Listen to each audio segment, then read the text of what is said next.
What's up, YouTube? I am back temporarily. Still probably a few more weeks before I'll be back completely.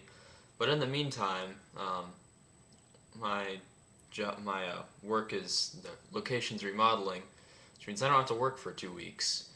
So I'm gonna be trying to get up a couple reviews. Right now, The Magician by Michael Scott. It's the second book in the Secrets of the Immortal Nicholas Flamel series.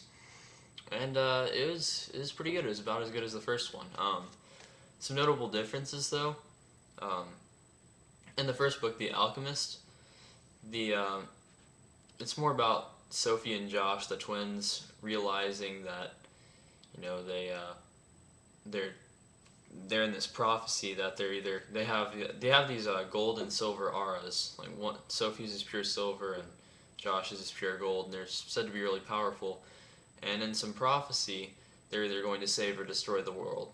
And so, um, and the Alchemist is more about them discovering that and sort of realizing that they are powerful and all that good stuff. And it has this really epic battle in it, which is I talk about it kind of at length in my previous review of The Alchemist. Really freaking epic battle, like 2/3 of the way through the book. And in the end, they escape to Paris. And the first book took place in California, more specifically around San Francisco. The Magician takes place in Paris. It picks off where the Alchemist left off. And this book is more about them running away from Dr. D. And also a new villain is introduced. It's Niccolo Machiavelli. He's also immortal, and he's some Italian guy. But in the real world, he's the head of some secret police service over there. So he basically owns Paris, more or less. And while D has a ton of power and he's got all this raw strength, he's also pretty thick-headed and he rushes to conclusions really quickly. But Machiavelli, he doesn't have quite as much power at his disposal, but he's much smarter and he's got a plan.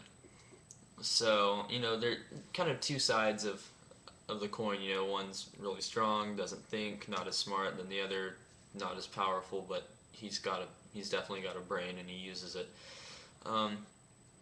So I guess the flavor of this book was a little different. They spend most of the book running away from, or trying, not running away, but evading Machiavelli. Near the end of the first book, Sophie it's called being awakened. And basically what that is I don't want to give away too much of the plot in case you haven't read the first book, but Sophie visits someone, and that being, she kind of infuses her with her knowledge, and she basically learns how to use an element of power. So that's being awakened. And Josh, the super freaking epic battle happened like right after Sophie was awakened, so there was no time for him to be awakened. And so in this book, it's also about his struggle, because he feels distance from Sophie, his twin sister, who used to be best friends with him, because he's not awakened and she has all these powers that he doesn't, and he's kind of getting a bit jealous. So this book is also about that inner struggle, and it's pretty good. I think Michael Scott did a very good job on it. So overall, The Magician, pretty good read. About as good as The Alchemist. They're both good in their own separate ways. Although The Magician has more of an epic escape sequence, rather than a super freaking epic battle that's super duper awesome and like 3 chapters long.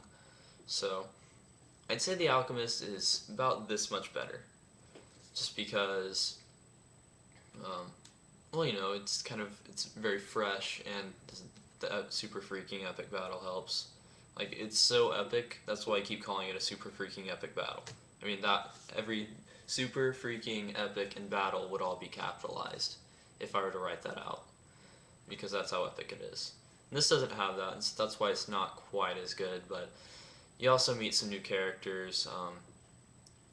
the magician is, oh gosh, I've forgotten. It's been like a month since I've read this. Comte de Comte de Saint Germain, and he was, I don't remember what he was. I don't know that much about my history, but basically, he did some stuff. I think he was sort of a musician to some extent, like in the early France. And here he's like some, he just goes by the name Germain, and he's kind of a celebrity pop star, but he does, I think it's kind of techno music. And so he's kind of flamboyant, not homosexual or anything. Not that there's anything wrong with that, but he's, whereas, gosh, wow. Okay, sorry, it's been a while since I read this book.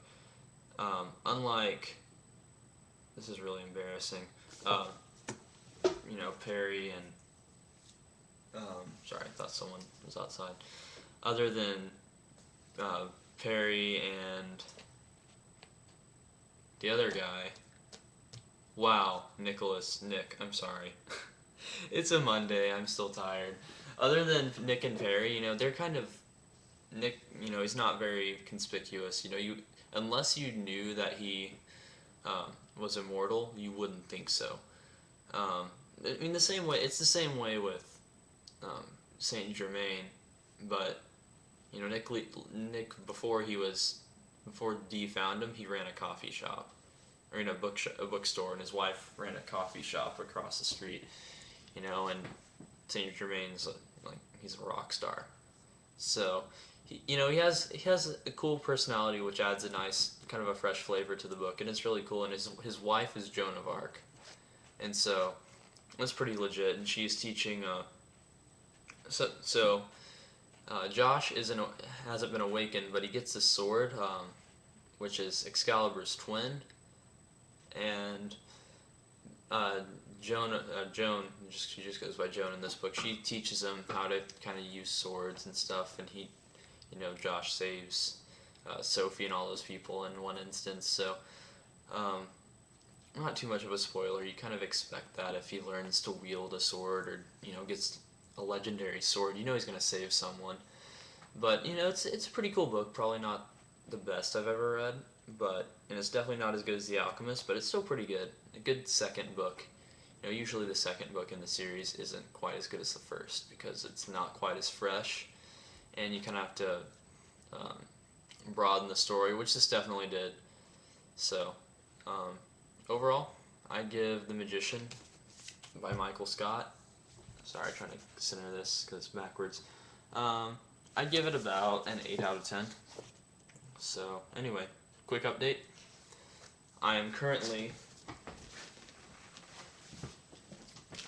this far, see the bookmark, through the Half-Blood Prince.